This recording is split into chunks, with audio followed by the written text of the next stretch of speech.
안녕하세요. 산정목교회 여러분, 하나님께서 선하게 인도해 주시는 귀한 날입니다. 말씀으로 더욱더 힘을 낼 수 있는 저와 여러분들 다 되시기를 소망합니다. 오늘 본문이 없죠. 본문이 없는 이유는 오늘 역사서 전체를 한번 정리를 해보는 그런 시간을 가지고자 합니다. 역사서의 흐름하고요, 각 권의 간략한 내용들을 우리가 한번 보고 그것을 통해서 역사서에 대한 그런 분명한 생각과 또한 그 개념을 우리가 이번 기회를 통해서 더 잘 확립할 수 있기를 바랍니다. 자, 우리가 역사서를 전체적으로 정리하기 전에요, 일단은 구약의 도표를 잠깐 확인을 하고 넘어가도록 하겠습니다. 태초시대, 족장시대, 노예시대, 광야시대가 오경의 배경이었었습니다. 그쵸? 그리고 나서 이제 정복시대부터 재건시대에 이르기까지 요 내용이 역사서인데, 한 가지 역사서를 여러분들 한 가지 기억하셔야 되는 건요, 포로시대에 역사서가 없어요. 그쵸? 역사서가 포로시대에 대한 기록이 없고, 다니엘서와 에스겔서가 포로시대의 기록으로 되어 있다는 것, 이것을 여러분들 기억하시면 됩니다. 그걸 바탕으로 해서 우리가 오늘 전체적인 역사서의 흐름, 내용을 한번 짚어보도록 하겠습니다.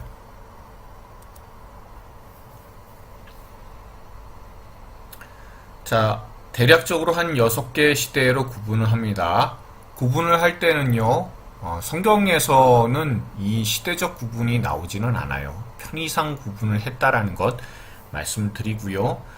여기에 우리가 아는 대로 수산루, 삼상아, 왕상아, 대상아, 스느에가 배치가 된다는 것, 여러분들 이 12권이 배치가 된다는 것을 기억을 하시면 됩니다. 일단 여호수아서의 내용은요, 정복시대를 배경으로 합니다. 그리고 중요한 부분들을 한번 보도록 할게요. 먼저 항상 기억하셔야 되는 게 뭐가 있냐면요, 여호수아서 1장 1절에 여호와의 종 모세가 죽은 후에라고 되어 있습니다. 이제 모세가 죽고 새로운 시대가 들어갔다는 것을 의미함과 동시에 그 다음에 여호수아가 뭐라고 표현이 되어 있는지 보시면요, 모세의 수종자로 표현이 됩니다. 그러니까 모세의 종이에요. 모세의 종인 여호수아다라는 것을 여러분들 기억하시면서 보시도록 하겠습니다. 그리고요, 여호수아서의 제일 중요한 건 키워드입니다. 키워드가 4개예요. 이 4개를 보시면요, 건너라, 취하라, 나누라, 섬기라 라는 거죠. 자, 여러분들 보시면은 머릿속에 딱 들어오지 않습니까? 건너라라는 것은 요단을 건너라라는 말씀이고요, 취하라라는 것은 그 땅을 취하라, 전쟁해서 취하라라는 것이고, 그 취한 땅을 나누라라는 것이며, 그 모든 것을 있게 하신, 모든 것을 가능하게 하신 여호와 하나님만을 섬기라라는 그런 내용임을 우리가 짐작할 수 있죠. 그렇죠? 이 정도는 어느 정도 우리 산정목교회 성도들이라면 얼마든지 잘 하실 거라고 저는 생각을 합니다. 자, 세부 내용들을 조금만 더 살펴보면 이렇습니다.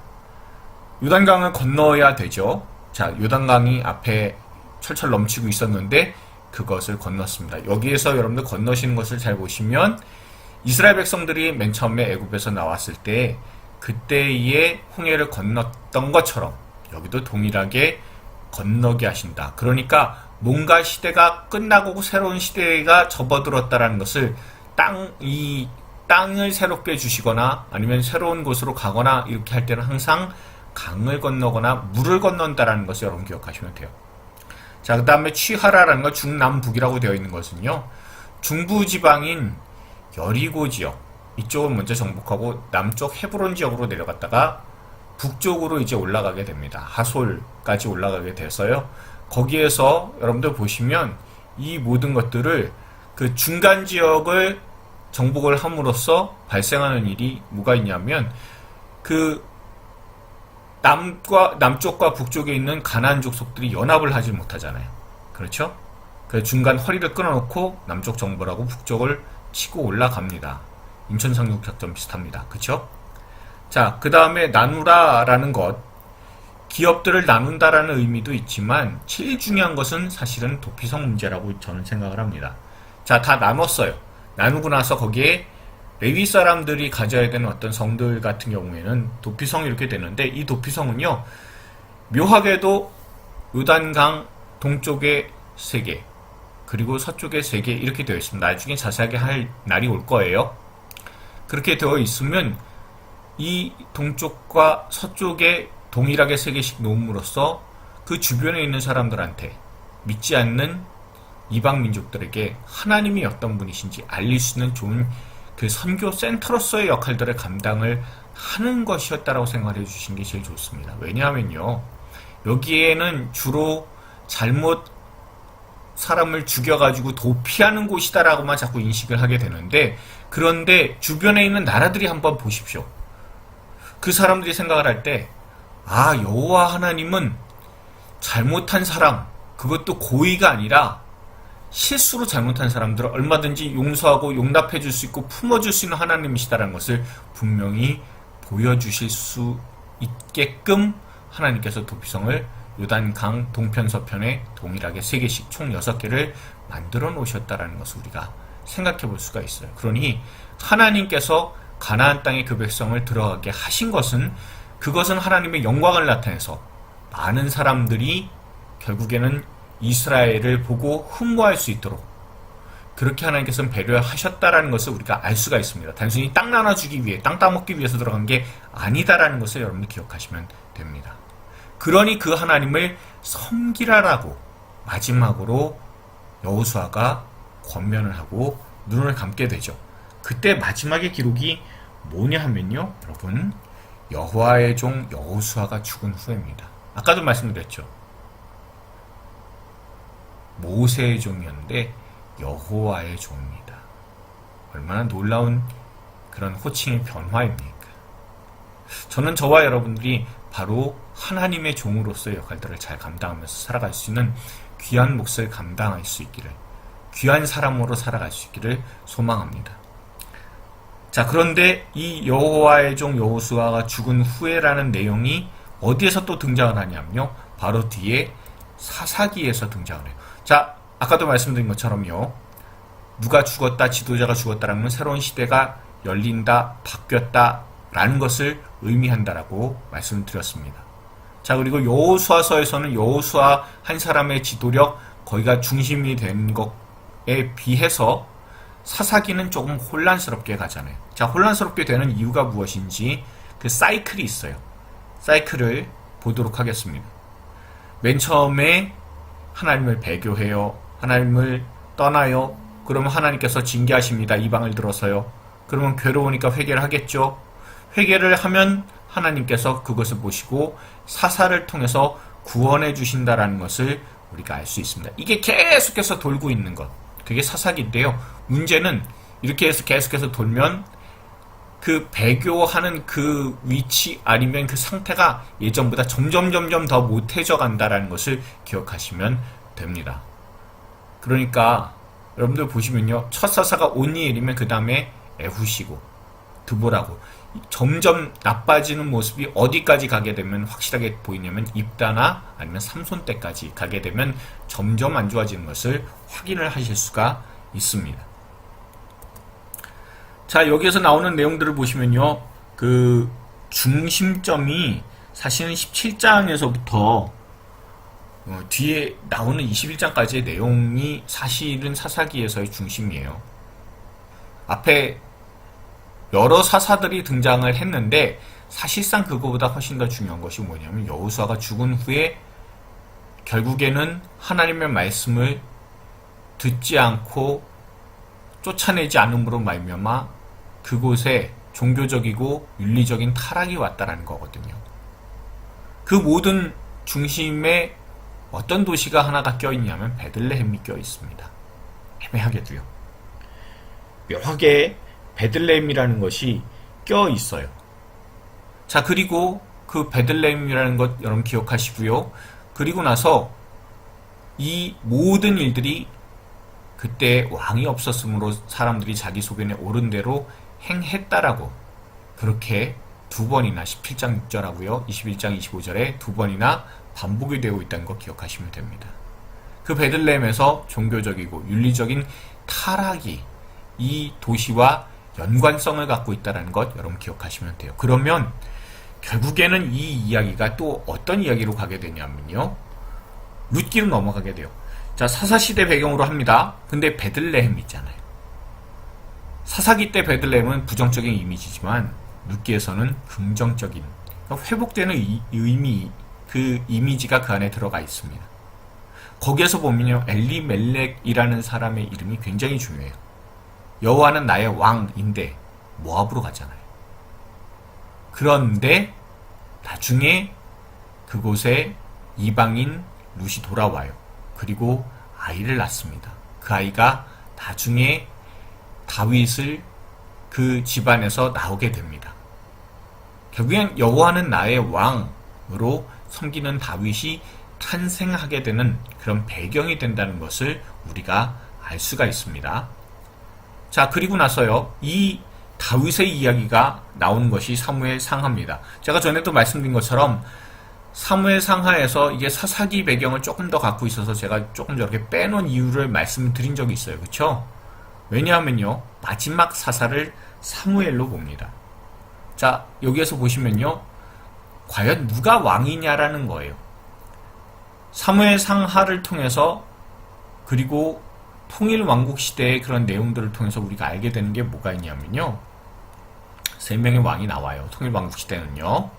자, 사울과 다윗과 솔로몬이 등장을 합니다. 각각의 특징들이 있어요. 하나님을 무시하는 왕, 결국엔 타락으로 나갔던 왕이 사울이고요. 다윗은 하나님을 섬긴 대표적인 왕입니다. 하나님께 끝까지 충성을 다했고요. 그 충성스러움이 어디서 나오냐면 언약궤를 다윗성으로 모셨다라는 것. 거기에서 정말 다윗이 충성스러운 사람이다.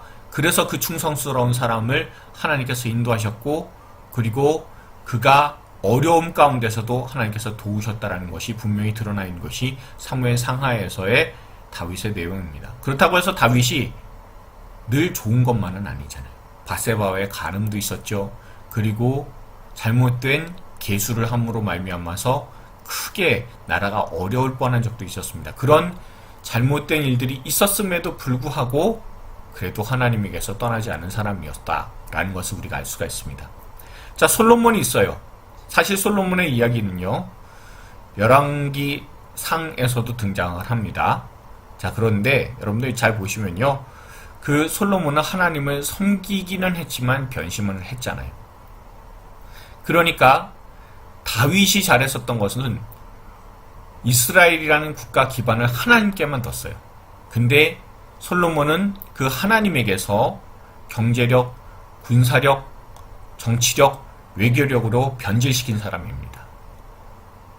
과연 누가 왕이 되어야 되느냐라는 것, 그것을 진지하게 묻고 있는 것이 사무엘 상하고요. 사실상 어떤 내용이냐면 누가 왕이냐라는 그런 내용들보다도 더 중요한 것이 어떤 왕을 가지고 있느냐가 중요한 겁니다. 이스라엘에게 있어서 가장 중요한 것은 왕이 있냐 없냐의 내용이 아니라 어떤 왕이 있어야 되느냐, 과연 누가 왕이어야 되느냐라고 한다면 다윗과 같은 사람, 하나님을 나의 왕으로 모시는 사람이어야 된다는 것을 분명하게 알려주는 책이 사무엘 상하의 내용의 책의 내용이다라는 것을 여러분 기억하시면 됩니다. 통일왕국 시대를 배경으로 하는 책이 하나 더 있죠. 역대상입니다.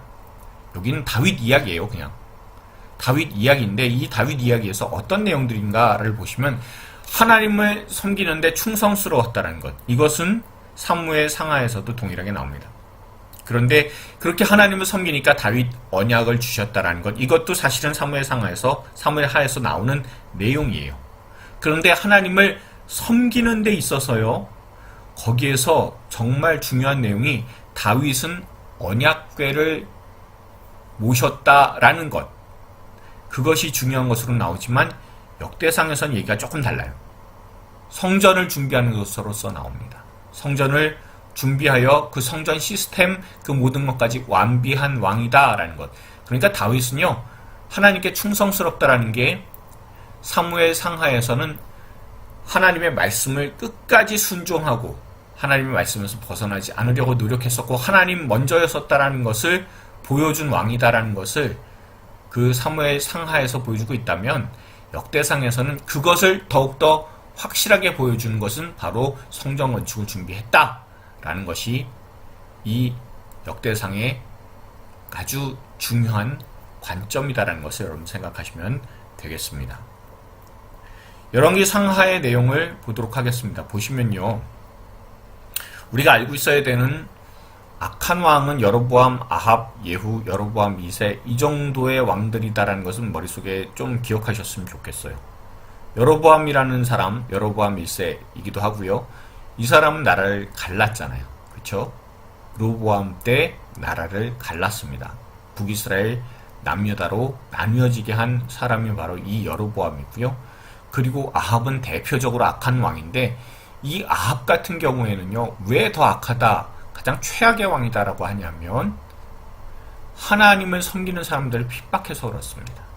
우상 숭배를 도입한 것뿐만이 아니라 하나님을 섬기는 많은 사람들을 핍박한 사람이 아합과 이세벨입니다. 그 아합과 이세벨을 뒤엎고 그리고 하나님께서 새롭게 세운 왕 중에 한 명이 바로 예후 왕입니다. 그리고 그 예후 왕가에서 거기에서 여로보암 2세가 나오는데 여로보암 2세는 요즘에 호세아서 우리가 묵상을 하고 있는데요. 호세아서의 배경이 되는 또한 아모스서의 배경이 되는 왕이기도 합니다. 가장 북이스라엘이 번성했었던 시기였었습니다. 그러나 그때 하나님을 섬기는 것이 아니라 하나님을 잊어버렸고 또한 하나님께 예배를 드린 것 같았어도 하나님을 잊어버린 예배를 드렸습니다. 겉으로만 드러나는 예배, 그것으로 결국엔 여로보암 2세 이후 30년 만에 북이스라엘은 주전 722년 아시리아의 멸망을 당하게 된다는 것 여러분 기억하시면 됩니다. 그리고 또한 이 열왕기 상하의 특징이 있어요. 왕들만 나오는 게 아니라 엘리야와 엘리사의 사역이 등장을 합니다. 주로 아합 왕 때 대표적으로 모든 그런 사역들을 잘 감당했었던 엘리야, 엘리사의 사역이 두드러지고 있다는 것을 여러분들 보시면 되겠습니다. 그리고 선한 왕들이 있죠. 아사와 여호사밧, 히스기야, 요시와 이 네 명의 왕이 선한 왕으로 인정을 받는 왕들이다라는 것을 보시면 됩니다. 아까 악한 왕들은요, 하나님을 무시하고 타락했습니다. 혼합주의 예배를 드리게 되고 이 혼합주의 예배로 끝나지 않고 선지서를 보게 되면요, 경제정의가 실종되는 사실을 볼 수 있어요. 그러니까 돈 있는 사람들이 약한 사람들을 착취하고 힘들게 하는 그런 모습들이 등장을 하고 있다는 것 여러분들 기억하시면 돼요. 그러니까 종교적으로 타락을 하게 되면 항상 경제적으로도 타락을 하게 된다는 것 여러분 생각하시면 됩니다. 그러니까 모든 일상이 다 타락하게 된다는 것을 여러분 기억하시면 되는 거고요. 그리고 이 선한 왕들을 여러분들 보시면요, 하나님을 섬겼을 때 늘 종교개혁을 실시를 했습니다. 우상을 타파하도록 노력을 했었습니다. 그런데 어려움들이 있었죠. 그런 어려움이 있었음에도 불구하고 극복했었던 그런 사람들, 특히 히스기야, 개인적으로 죽을 병에 걸리기도 했고 아수르가 공격을 해왔지만 이 모든 것들을 신앙 가운데서 극복을 했다라는 것 여러분 기억하시면 됩니다. 그리고요, 이 열왕기 상하의 특징이 있어요. 이거는 선지자가 기록한 것으로 봅니다. 그러니까 선지자가 기록을 했을 때 선지자는 늘 죄에 대해서 분명하게 선언하는 사람들이기 때문에 메시지는 이 열왕기 상하는 심판적인 메시지가 나올 수밖에 없어요. 그리고 사람의 실패가 두드러진다는 것 보시면 됩니다.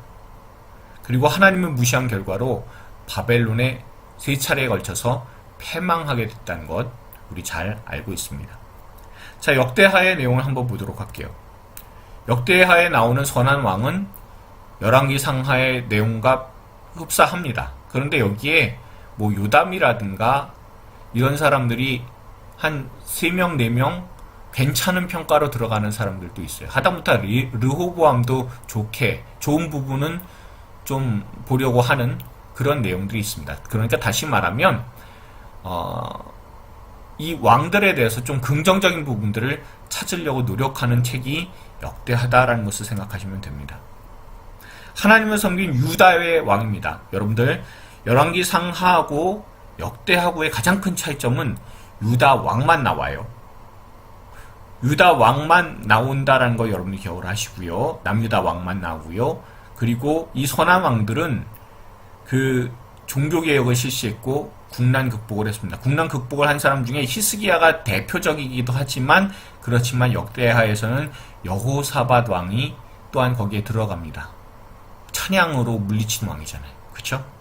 여러분들 그걸 보시면 신앙으로 물리칠 수 있다는 거 분명하게 알려주는 그런 인물들이 바로 이 선한 왕이라는 것을 알 수가 있습니다. 자, 여기에서의 내용은 희망적인 그런 메시지가 있고요. 그리고 그 희망적인 메시지는 늘 제사, 예배와 같이 갑니다. 그러니까 아마도 이것은 제사장이 기록했을 것이다라고 보고 보통들 많은 사람들이 이야기를 할 때 또한 유다에서 그 유대인들한테서 전해 내려온 이야기를 봤을 때는요. 에스라가 이 책을 역대기를 기록했다라고 해요. 거기에 사람의 실패보다는 하나님의 신실하심이 더욱더 많이 드러난 책이 역대하입니다. 역대하입니다. 그리고 신실하신 하나님은 약속대로 70년 만에 복귀하게 하셨다는 것. 그래서 역대하 마지막 장에 가면요. 거기에서 고레스 칙령이 돌아가라 라고 하는 것. 그 내용이 나온다는 것을 우리가 알 수가 있어요. 자, 역대하에 대해서 여러분들 보시면 제가 조그맣게 또 포로 시대, 재건 시대 사이에다가 하나 껴놨습니다. 여기에서요, 포로 귀환, 고레스 칙령이 나오게 된다는 것을 말씀을 드리고 싶어서, 그래서 역대하 포로 시대 때의 내용은 없지만 고레스 칙령에 대한 내용, 다시 이제 복귀하게 됐다, 귀환하게 됐다의 그런 내용이 살짝 등장하고 있다는 것을 여러분들이 기억하시면 좋겠습니다. 자, 그리고요, 에스라 느헤미야 같은 경우에는요, 우리가 구약에서는 에스라 느헤미야가 사실상 한 권이에요. 근데 신약에서는, 그러니까 구약이 아니라 히브리 성경에서는 이게 한 권의 책으로 됐었다라는 게 정설입니다. 그런데 이게 책이 나눠지게 되었고 우리의 성경에서는 그렇게 두 권의 책으로 기록이 된 것으로 보고 있습니다. 자, 보시면요, 여기에서 나오는 내용은 주로 3번에 걸쳐서 돌아오게 됩니다. 3번에 걸쳐서 망했는데 3번에 걸쳐서 돌아와요. 자, 1차는요, 성전 재건을 위해서 돌아오게 되고, 2차는 영성을 재건하게 됩니다. 3차는 예루살렘 성벽을 재건하게 된다는 것 여러분들 보시면 되겠습니다. 자, 그럼요, 1차 성전 재건 때는 스룹바벨 학계 스가랴 선지자, 지도자는 스룹바벨입니다. 그래서 이 사람들을 통해서 하나님께서 성전 재건하도록 하셔요. 성전 재건이라는 것은 이스라엘의 정체성입니다. 우리는 하나님을 섬기는 민족이다라는 것, 하나님께 예배하는 민족이다라는 것을 분명히 하는 것이 바로 성전 재건이고요. 그리고 이제 거기에 뭐가 있어야 됩니까? 건물만 재건되면 그걸로 끝나는 게 아니잖아요. 말씀으로서 영성이 재건이 되어야 돼서 학사 에스라가 와서 말씀을 가르쳤을 때 많은 사람들이 다시 한번 회복을 위해서 열망하고 또한 힘을 내게 됩니다. 자, 그랬는데 이제 예루살렘 성전 하나하고 그리고 사람들은 어느 정도 이렇게 살게끔 되었는데 문제는 이 예루살렘 성 자체가 안전하지 않잖아요. 허물어진 그대로 있었습니다. 그렇기 때문에 느헤미야가 돌아와서 예루살렘 성벽을 52일 만에 재건해냅니다. 그러므로 말미암아 이 성에 하나님께서 함께 하시게 된다는 것, 하나님께서 역사하시게 된다는 것을 깨닫게 되는 그런 은혜로운 것으로 마무리가 되는 책이 바로 느헤미야라는 것을 여러분 기억하시면 됩니다. 자, 에스더서 하나 남았습니다. 에스더서는요, 그러면 남은 사람들, 그 사람들은 페르시아에 아직 남아있는 사람들은 그러면 어떻게 해야 되느냐, 그 사람들 하나님께서 과연 어떻게 돌보셨느냐라는 것. 페르시아가 바벨론을 무찌르면서 돌아가라고 했는데 돌아가지 않는 사람들이 있잖아요. 그런 사람들은 그러면 그 사람들은 하나님께서 그대로 놔두셨냐? 결코 그렇지 않다는 것을 보여주는 책이 에스더서입니다. 남은 자를 보호하시는 하나님이시고 결국에는 대적 하만을 무찌르게 하심으로 말미암아 그것을 통해 이스라엘 사람들을 힘들게 했었던 대적들 자체가 다 사라지게 된다는 놀라운 은혜, 그리고 불임절의 기원이 적혀있는 책이 에스더서입니다. 여러분, 대략적으로요, 그 1차 귀환이 주전 536년쯤 되고요. 에스더서가 대략 그 주전 480년 정도 돼요. 그러니까 이 책의 차이는 거의 한 60년 가까이 난다라는 것 생각하시면 됩니다. 자, 그리고요, 중요한 내용이 뭐가 있냐면요, 손을 대지 않았다라는 거예요. 이게 뭐냐 하면요, 아말렉의 물건을 손댄 사람이 바로 사울 왕이잖아요. 베냐민 지파입니다. 그런데 그 후손인 사람들은 그 중에 모르드게도 베냐민 지파고요. 그 후손은 대적들의 재물에 손을 대지 않았다라는 겁니다.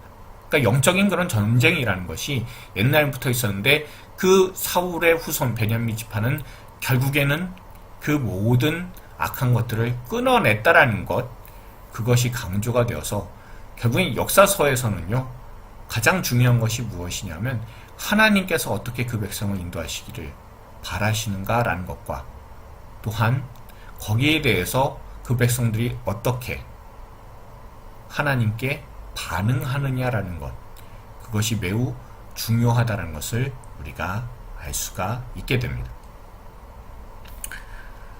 자, 그리고요, 우리가 역사서의 지리적 배경만 간단하게 한번 보고 우리 넘어가도록 하겠습니다. 자, 우리가 봤었던 지도죠, 그쵸? 다 기억나실 거예요, 그쵸? 빵에다 포크 찍고 돼지 족발이고 닭다리 거꾸로고 날름거리는 뱀, 이렇게 여러분들 보셨을 겁니다. 여기에 오경이 대략 이렇게 배치가 되었다는 것 여러분들 아시죠? 그쵸? 자, 그리고 나서 역사서의 내용은 거의 다 가나안 지역에서, 가나안 땅에서 발생한 일들입니다. 자, 수산, 룻, 삼상아, 왕상아, 대상아, 스느에 이렇게 배열이 되어 있는 것을 우리가 볼 수가 있는데, 그런데 여러분, 그 대상아 이렇게 삐져나온 것은요, 자리가 없어서 그렇다 생각하시면 돼요. 그런데 룻기를 보십시오. 룻기, 여기에 보시면 저 위치가 모압이에요. 자, 모압으로 갔다가 다시 가나안으로 돌아오는 게 룻기고요. 그리고 저기 바벨론, 갈대아 땅, 거기에서 다시 돌아오는 게 에스라, 느헤미야 책이다라는 것을 여러분들이 기억하시면 되고요. 다 돌아왔지만 남아있는 백성에게도 하나님께서 은혜를 베풀어 주셨다. 바벨론 갈대아 땅 거기에 남아있는 백성에게도 하나님께서 은혜를 베풀어 주셨다라고 분명히 알려주는 책이 에스더서다라는 것을 우리가 이 지도를 통해서 알 수가 있습니다. 자, 역사서는 사실 쉽지 않습니다.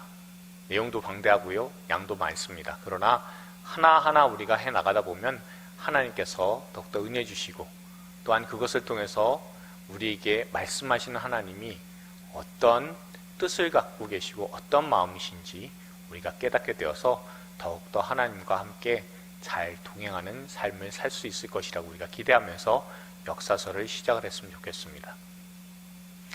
한 가지 고민하는 게 있습니다. 그게 뭐가 있냐면요, 그 역사서를 사실 잘 할 수 있는 방법 중에 하나가 연표라는 걸 그리는 거거든요. 그 연표를 이렇게 그리게 되면 그럼 역사서의 흐름을 좀 잡을 수가 있어요.